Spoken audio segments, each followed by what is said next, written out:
નમસ્તે વિદ્યાર્થી મિત્રો, મારી યુટ્યુબ ચેનલ પિયુષ સેરસિયાની અંદર આપનું હાર્દિક સ્વાગત છે। જો તમને મારા વિડીયો ગમે તો લાઈક, શેર અને કોમેન્ટ કરો। અને હજી સુધી વિદ્યાર્થી મિત્રો તમે મારી ચેનલને સબસ્ક્રાઈબ ન કરી હોય તો ખાસ સબસ્ક્રાઈબ કરો અને બેલ નોટિફિકેશન ઓન કરો, જેથી કરીને તમને નવા નવા વિડીયોના નોટિફિકેશન મળતા રહે। તો ચાલો વિદ્યાર્થી મિત્રો, ધોરણ 5 ગણિત તેમાં એકમ છે 9મું ખોખા અને રેખાચિત્ર। વિદ્યાર્થી મિત્રો, બીજી માહિતી આપી દઉં, આ માત્ર તમારી સમજ માટે છે, નહીં કે ઉતારો કરવા કે કોપી કરવા। જ્યાં તમને મુશ્કેલી પડે ત્યાં જ તમારે મારા વિડીયોનો ઉપયોગ કરવાનો છે, અથવા તમે લખેલું હોય તે તપાસવા માટે મારા વિડીયોનો ઉપયોગ કરજો। તો અહીંયા પ્રશ્ન પહેલો છે વિદ્યાર્થી મિત્રો, કે આપેલ આકારને યોગ્ય રીતે વાળતા બનતી ત્રિપરિમાણીય આકૃતિ દોરવાની છે। તો અહીંયા મેં વિદ્યાર્થી મિત્રો અહીંયા ત્રિપરિમાણીય આકૃતિ દોરેલી છે। ત્યારબાદ બીજી છે આકૃતિ, તેની અહીંયા દોરેલી છે, જે શંકુ આકાર બને છે। ત્યારબાદ વિદ્યાર્થી મિત્રો અહીંયા જે આ ચોકઠું છે તેની આકૃતિ આવી બનશે। આગળ જોઈએ આપણે તો વિદ્યાર્થી મિત્રો અહીંયા છે કે નીચે આપેલા ગ્રીડમાં 4 આકાર એવા બનાવો કે જેને વાળવાથી સમઘન બને, એટલે કે ક્યુબ બને। તો અહીંયા વિદ્યાર્થી મિત્રો મેં અહીંયા પ્રથમ, આ દ્વિતીય, આ તૃતીય અને એક અહીંયા ચોથી આકૃતિ બનાવવા માટે, સમઘન બનાવવા માટે આકૃતિ દોરેલી છે। તમે પણ દોરેલી જ હશે તો ચેક કરી લેજો, ક્યાંય ભૂલ હોય તો તમારે સુધારો કરી દેવાનો છે વિદ્યાર્થી મિત્રો।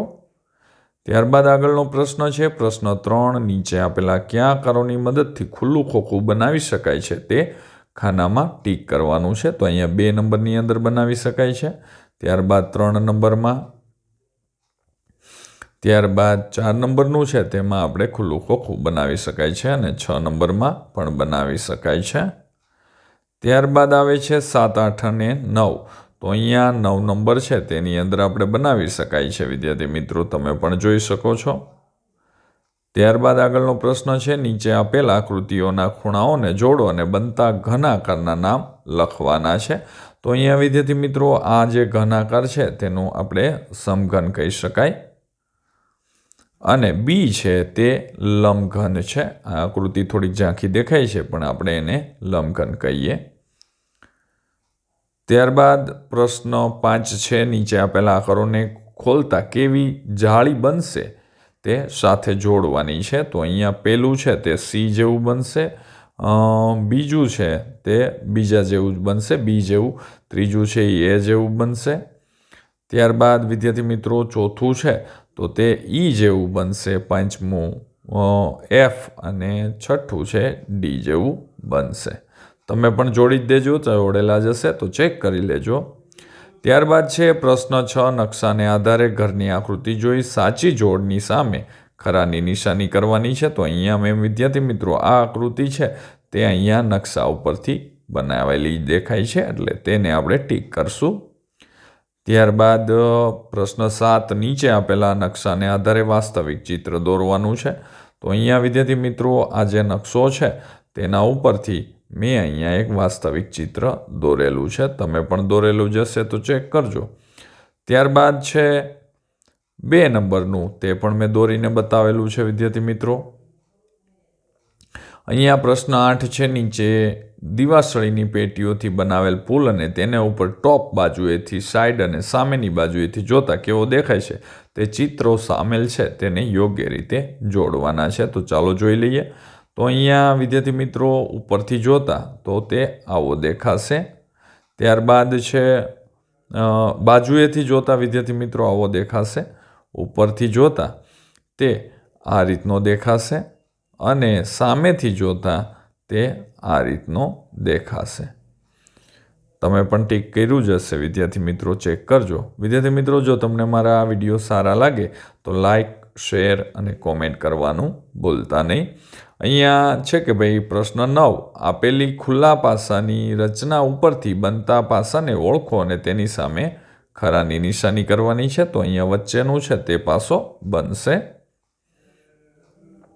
પ્રશ્ન 10, નીચે આપેલા ચિત્રો ઉપરથી, બાજુએથી, એટલે કે ઉપરથી, સામેથી અને બાજુએથી આ 3 રીતે જોતા કેવું દેખાય છે તે રેખાકિત આકૃતિ દોરવાની છે। તો ચાલો તે પણ જોઈ લઈએ। અહીંયા પહેલું છે વિદ્યાર્થી મિત્રો,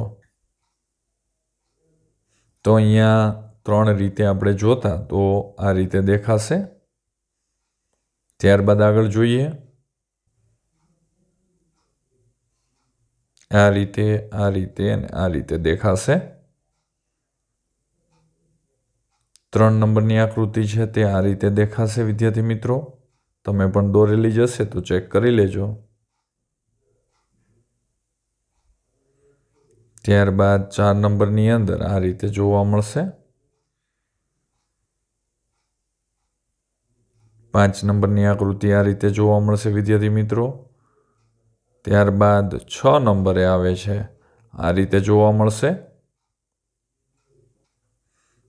ત્યારબાદ આગળની આકૃતિ આ રીતે જોવા મળશે વિદ્યાર્થી મિત્રો. તમે પણ કરેલી જશે તો ચેક કરી લેજો. ક્યાંય ભૂલ હોય તો તમારે સુધારો કરી દેવાનો છે. ત્યારબાદ આગળની આકૃતિ.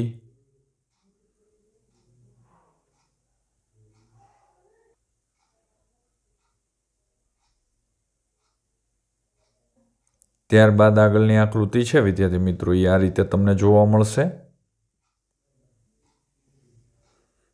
ત્યાર પછીની આકૃતિઓ આવે છે વિદ્યાર્થી મિત્રો તે પણ જોઈ શકો છો. તે આ રીતે તમને જોવા મળશે. ત્યારબાદ છેલ્લી આકૃતિ વિદ્યાર્થી મિત્રો આ રીતે તમને જોવા મળશે. જો વિદ્યાર્થી મિત્રો તમને મારો આ વિડીયો સારો લાગ્યો હોય તો લાઇક, શેર અને કોમેન્ટ કરવાનું ભૂલતા નહીં. તો આવજો વિદ્યાર્થી મિત્રો. હવે મળીશું નેક્સ્ટ વિડીયોની અંદર. આવજો.